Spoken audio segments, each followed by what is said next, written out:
Evet Erdal, Paris'teki yayınlarımıza devam ediyoruz. Yarın büyük gün 13. yılında Kürt halkı ve dostları yine Avrupa'nın dört bir yanından Paris'e akacaklar. Kadınların öncülüğünde özellikle TCK'nin çağrısı ve büyük çabası vardı bu eylem için. Biz de yayınımızın bu bölümüne iki kadın arkadaş aldık. Onlarla hem bu yaşanan son süreci hem de yarınki eylemi konuşacağız. İki değerli konuğum Dilan Dirayet Taşdemir, HDP eski milletvekili ve Dilan Çetinkaya, CDK eş başkanı. Hoş geldiniz. Hoş bulduk. Teşekkürler diyorum. Yani zaman ayırıp katıldığınız için. Dilan arkadaş, isterseniz hemen sizler, ikiniz de Dilan olduğunuz için Dilan Taşdemir arkadaş, hemen sizinle başlayayım. Aslında zorlu bir dönemden geçiyor. Yine şu anda Paris'te bugünkü bütün konuşmalarda, bütün sohbetlerde de temel gündem Eşrefiye ve Şeyh Maksut'taki saldırılar ve bu saldırılara karşı halkın ortaya koyduğu direnişti. Bu atmosferle yarın Paris'te bir eylem hazırlığı var. Siz öncelikle özellikle kadın öncülerin katledildiği ve bu kadın öncülerin çizgisinde bir mücadele yürüten Kürt kadının yarattığı Rojava devrimine yönelik bu saldırıları nasıl değerlendiriyorsunuz? Ya elbette ki bütün bu saldırılar belli bir konsept çerçevesinde geliştirilen saldırılar, öyle tesadüfen gelişen politik süreçlerle sadece politik süreçlerle bağlantılı dönemler değil. Aslında Kürt Özgürlük Hareketi ve Kürt kadın özgürlük mücadelesinin ilk çıkış anından bir güne kadar çok ciddi saldırılar, tasfiye operasyonları ve bir şekilde bu mücadele dinamiğini, mücadele ruhunu, mücadele perspektifini aslında yok etmeye çalışan, bastırmaya çalışan bir akılla karşı karşıyayız. Maalesef bu akıl her zaman karşımıza katliamlarla çıktı.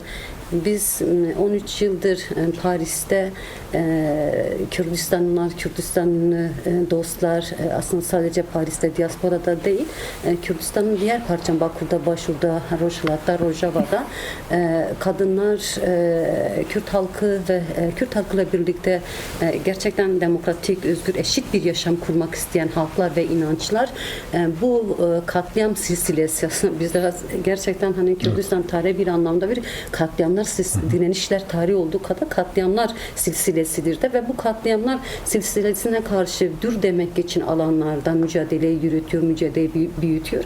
Evet, bugün 9 Ocak ve 13. yılında Paris katliamının 13. yılı ve biz bugün bir katliamla daha yüz yüzeyiz.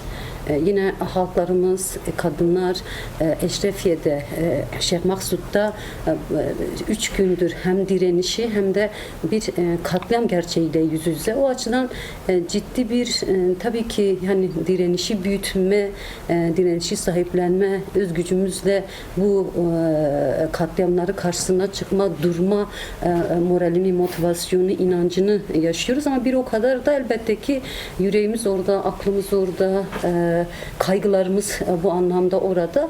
O açıdan belki bu 9 Ocak Paris yürüyüşü bir anlamda Eşrefiye'deki katliama karşı da dur deme, Şeyh Maksut'taki direnişi de büyütme yürüyüşü.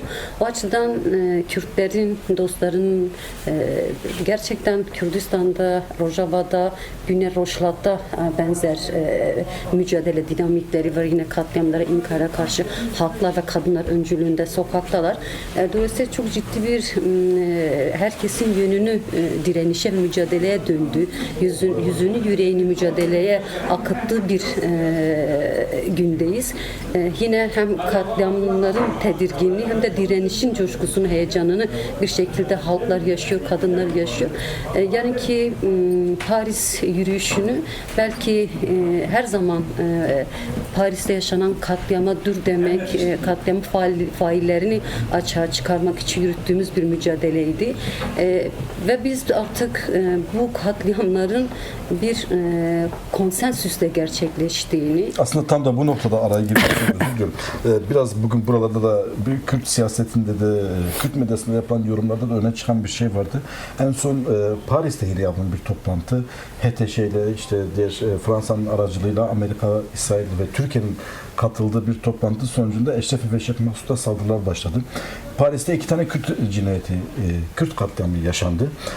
Tam dava bir noktaya gelirken Ömer Güney işte öldürüldü. Şimdi dava bir noktaya gelirken savcı artık bunu özellikle davayı sonuçlandıracak bütün kanıtlar elimize dedikten sonra az önce dün öğrendik ki mevcut savcı görevden alındı. Başka bir savcı dava atandı.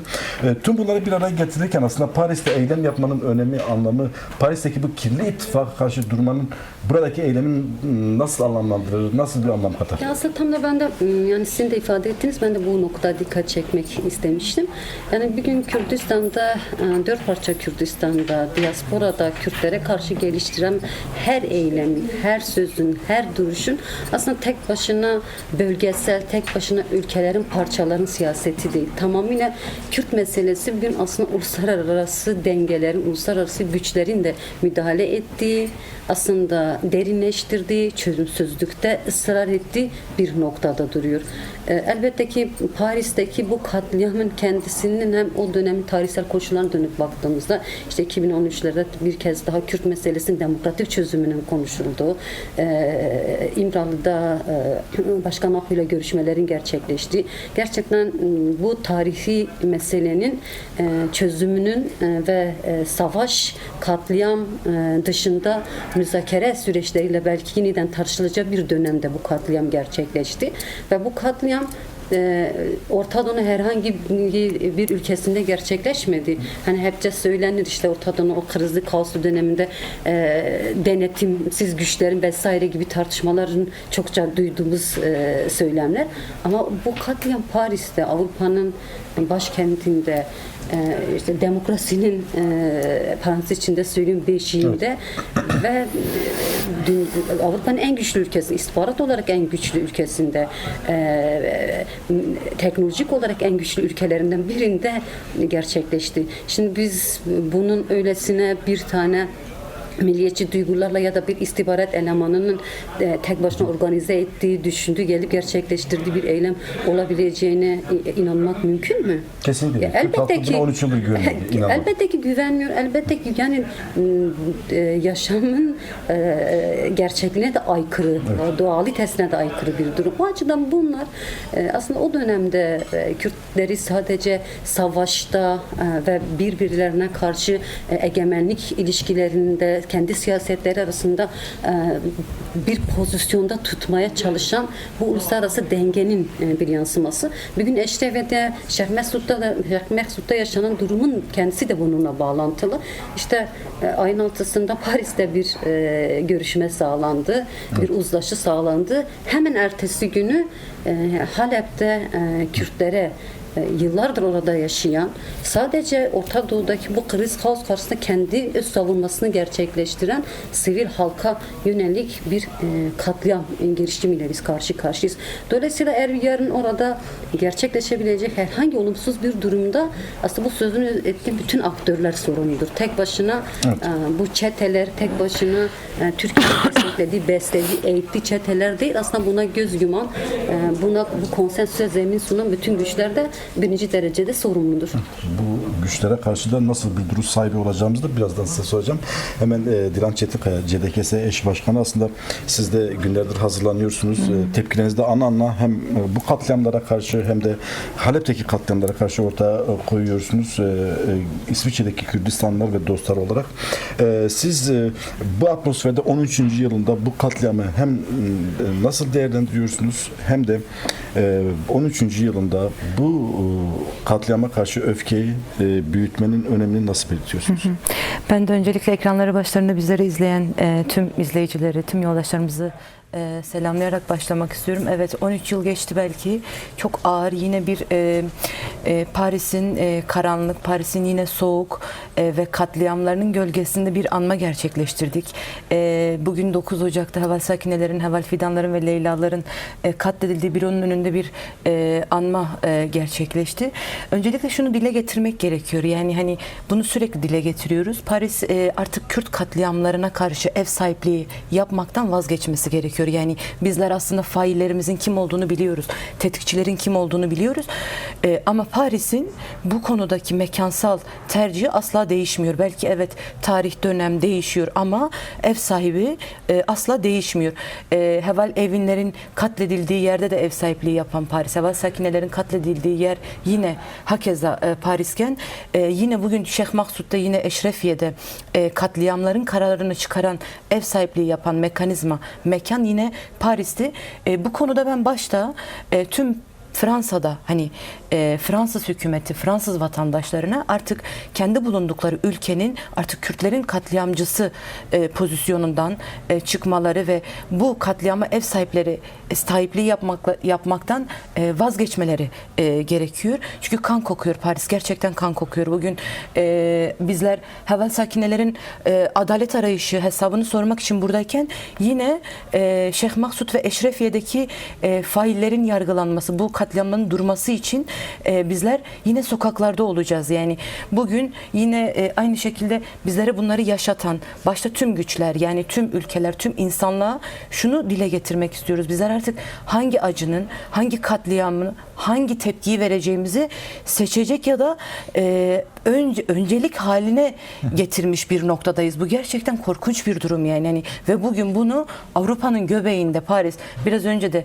sizler de defalarca dile getirdiniz. İşte sözde medeniyetlerin beşiği, sözde hayallerin ne bileyim işte birçok şeyin ev sahipliğini yapan Paris ve Fransız hükümeti Kürtler için sadece kandır, Kürtler için sadece katliamdır yani. Hani bunu da şöyle dile getirelim. Yani şunu bilsinler, bunu gerçekten düşman da bilsin, dostlarımız da bunu biliyorlar. Bu şekilde de mücadeleye katılımlarını sağlıyorlar zaten.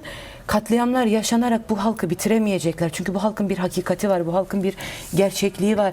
Bu halk bitmeyecek. Onların baskılarıyla, onların zulümleriyle dün bitmediği gibi bugün de bitmeyecek, bitmedi de. Çünkü niye? Bizler insanlık mücadelesi veriyoruz. Bizler kendi varoluş mücadelemizi aslında kendi ana sütümüz gibi helal olan, bizim hakkımız olanı istiyoruz.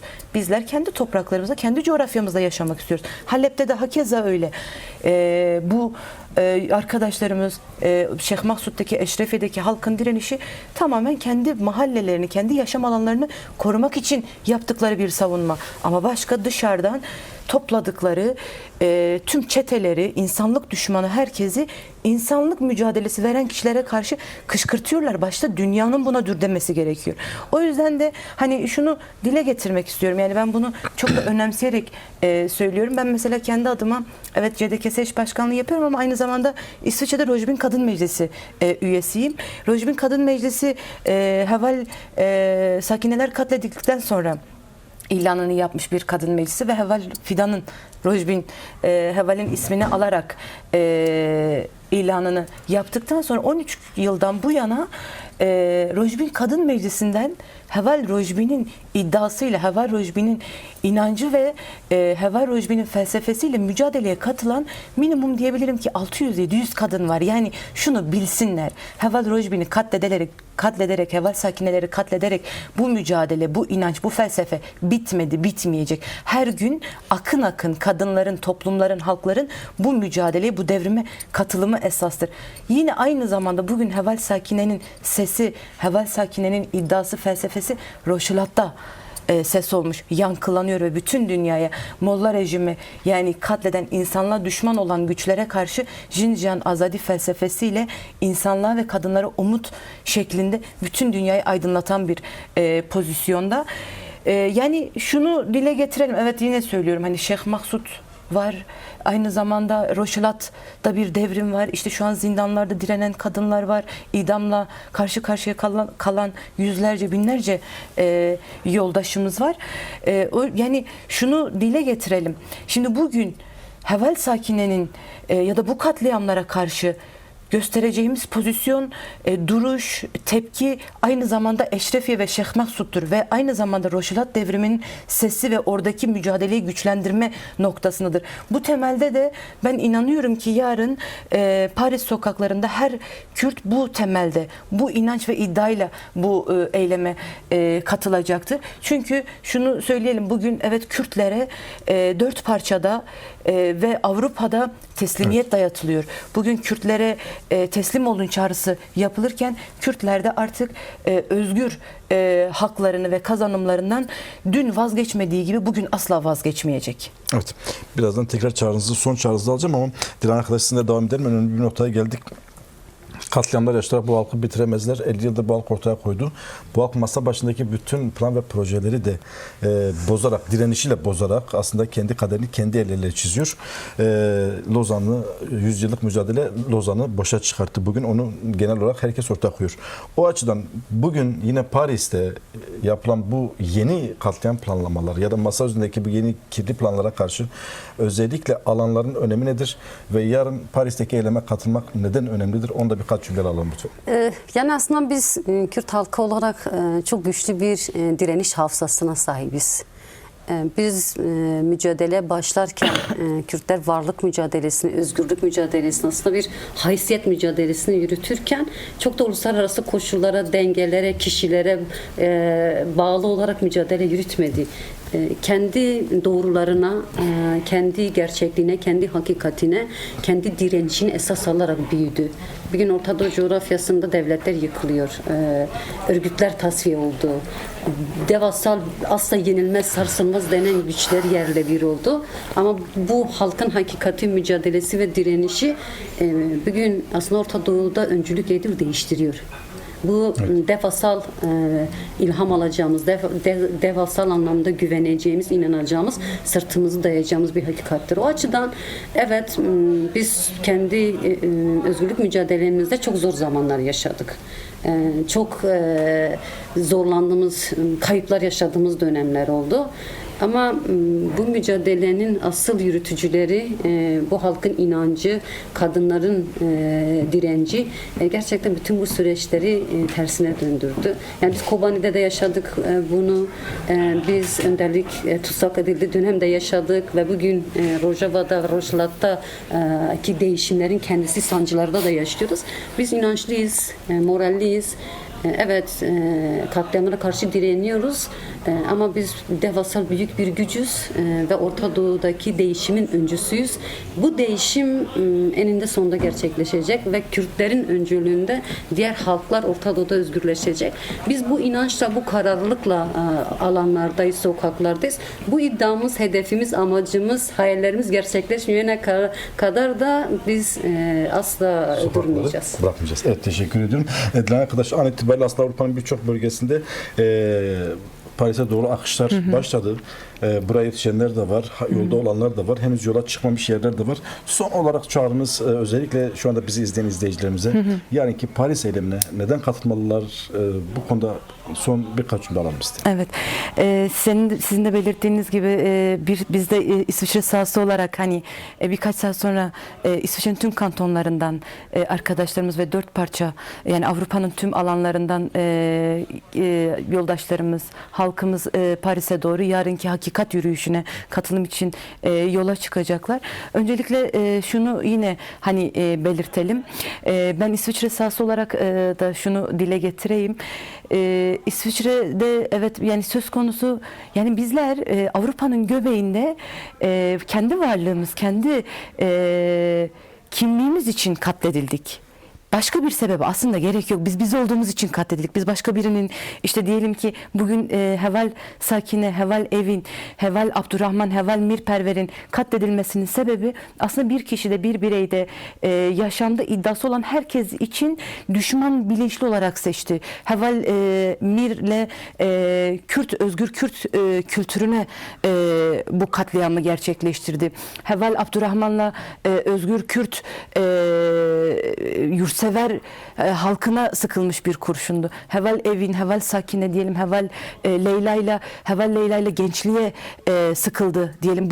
Bu katliamlar gençliğe yönelik yapıldı. Heval Sakine ve Heval Fidan'la Özgür Kürt Kadın Hareketi hedef alındı. Çünkü niye? Çünkü şundan çok korkuyor. Biliyor ki özgürleşen kadın özgür toplum gerçekliği taşıyor. Kadın özgürleşmeden toplum özgürleşmeyecek. Kadın özgürleşmeden Kürdistan özgürlüğünden bahsedemeyeceğiz. Bu yüzden de özellikle toplumu değiştirecek etkenlerin işte kültürdür, yurtseverlik değerleridir, kadınlardır. Düşman bilerek bunları bilinçli bir şekilde hedef aldı. Ki aynısını şu anda Eşrefiye'de de yapıyor. Eşrefiye'de de aynı Şeyh şekilde Maksud'da yapıyor. yapıyor. Çünkü Eşrefiye ve Şeyh Maksud'un da dediğiniz gibi şöyle bir profili var. Eşrefiye aynı zamanda bir tarafta Süryanilerle, Ermeni halkıyla, Kürt halkı ve yani Orta Doğu'nun prototipi olarak aslında bugün tam da demokratik konfederal sisteme uygun rol model rolü, misyonu gören bir coğrafya. Halep'in böylesi bir realitesi olduğu için ilk oradan başladılar. Çünkü niye? Kürt halkı Orta Doğu'daki en seküler halk.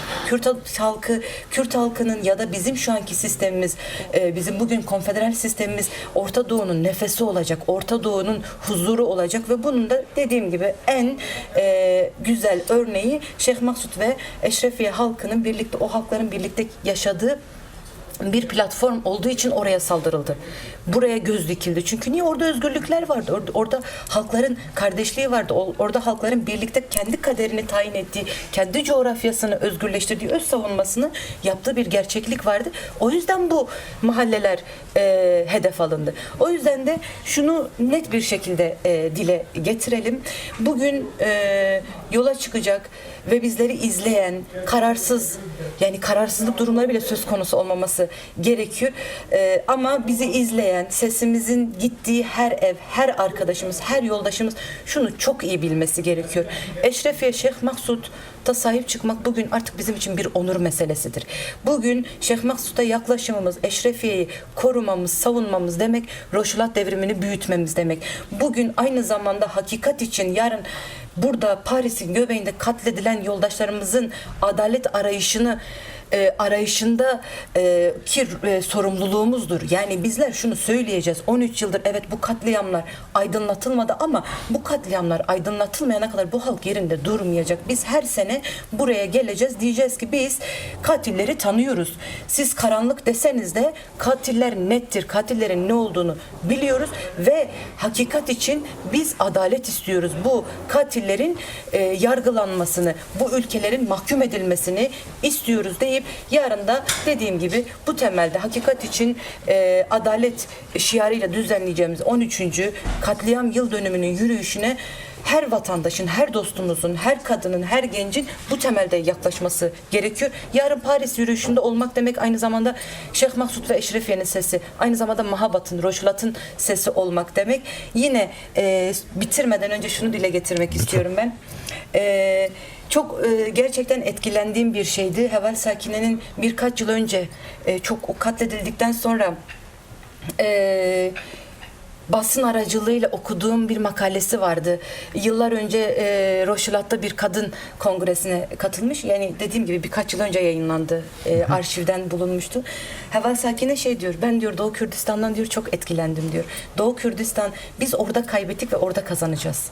Yani o günde Roşulat devriminin her gün ayak seslerinin büyüdüğü, her gün Jindiyan Azadi sloganının yükseldiği ve bütün dünyaya emsal olduğu bu günlerde, yani bugün düşünün ki kadının yaşama ve nefes alma hakkı elinden alınacağı bir ortamdan bütün dünyaya kadınlara yaşam ve özgürlük iddiası, umudu veren bir mekanizma ve Heval Sakine şunu, yani ben de şu duygu geliştirdim ki Heval Sakine'yi hemen böyle aklıma getirdim. Eminim hissediyor, o yaşıyor, onun duyguları, onun felsefesi bugün Roşulat'a güç veriyor, onları ayakta tutuyor ve bu mücadele, kadınların bu mücadeledeki ısrarıdır. Heval Sakine'nin hayatıdır aslında. Evet. Bugün orada büyüyen kavga Heval Sakine ve yoldaşlarının başlattığı kavgaydı. Yarın da herkes Paris yürüyüşüne bu temelde katılmalı. Çünkü yine söylüyorum, bizler için hem bu katillerin yargılanması hem Eşrefiye ve Şeyh Maksud'un savunulması artık bir onur meselesidir. Evet, çok önemli bir noktaya değindiniz. Aslında bu konuda sizin de biraz son görüşünüzü alayım. Eşrefiye, Şeyh Maksud katliamı, Roculat'taki devrim aslında 4 parça Kürdistan'da sahiplenildi. Roculat halkı Rojava için slogan atıyor, Rojava halkı Roculat için slogan atıyor. Bakur halkı hakeza, Başur halkı hakeza. O anlamıyla aslında Kürtler arasında şu andaki bu direniş bir ulusal birlik ruhunu da ortaya çıkarttı. Bu Avrupa nasıl yansımalı? Yarın hangi ruhla? Bu ruh aslında Avrupa'da dört parça Kürdistan'da, Avrupa'da yaşayan, diasporada yaşayan Kürdistanlılar var. O açıdan onlara yönelik bir son çağrı. Aslında Avrupa bir nevi sizin ifade ettiğiniz gibi Birleşmiş Kürdistan. Evet. Çünkü dört parça Kürdistan'da da halklarımız, kadınlar, da yaşıyor. Ve biz çok tarihi zamanlar yaşıyoruz. Gerçekten de çok tarihi günler yaşıyoruz. Bütün dünya bir değişim arifesinde, Orta Doğu değişim arifesinde. Tabii ki biz Kürtler orada bir değişimin, bir özgürlük anını aslında yaşıyoruz. Ve bu özgürlük anını bizim mücadelemizle, biz buna inanmalıyız. Bu özgürlük anı bizim mücadelemizle, bizim direnişimizle, bizim gücümüzle gerçekleşecek.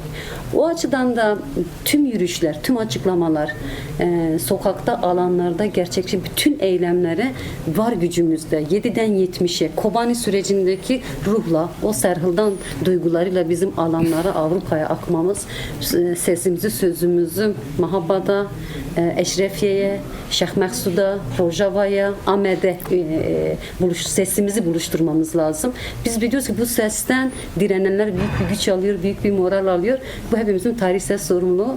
Ben bütün Kürdistanilerin aslında demokrasi barışa inanan herkesin, insanım diyen herkesin bu sürece destek olması, yanında durması ve mücadele büyütmesi gerektiğine inanıyorum. Ve inanıyorum ki halklar bu güçle, bu inançla yarın sokaklarda olacaklar. Çok teşekkür ediyorum Melike arkadaşımıza da bu yoğunluk içerisinde zaman ayırıp programımıza katıldığınız için. Teşekkür Ben ederiz. teşekkür ederim. Sağ olun, Kolaylıklar. teşekkür ederim. Evet Erdal, Paris'te atmosfer bu. Aslında yarına ilişkin bütün hazırlıklar yapılmış. Sabahtan itibaren Gare du Nord, her zaman toplanılan yer Gare du Nord'da toplanma başlayacak kitle. Daha sonra ise Paris'in merkezine, Republik Meydanı'na, yani Cumhuriyet Meydanı'na doğru yürüyüşe geçecek. Kürdistanlılar ve dostlar orada buluşacak. Tüm bu katliamlara en yüksek, en büyük cevabı ise yarın alanlarda Kürt halkı ve dostları bir kez daha verecek deyip ve Paris'teki yayınımızı sonlandırıp sözü size bırakalım.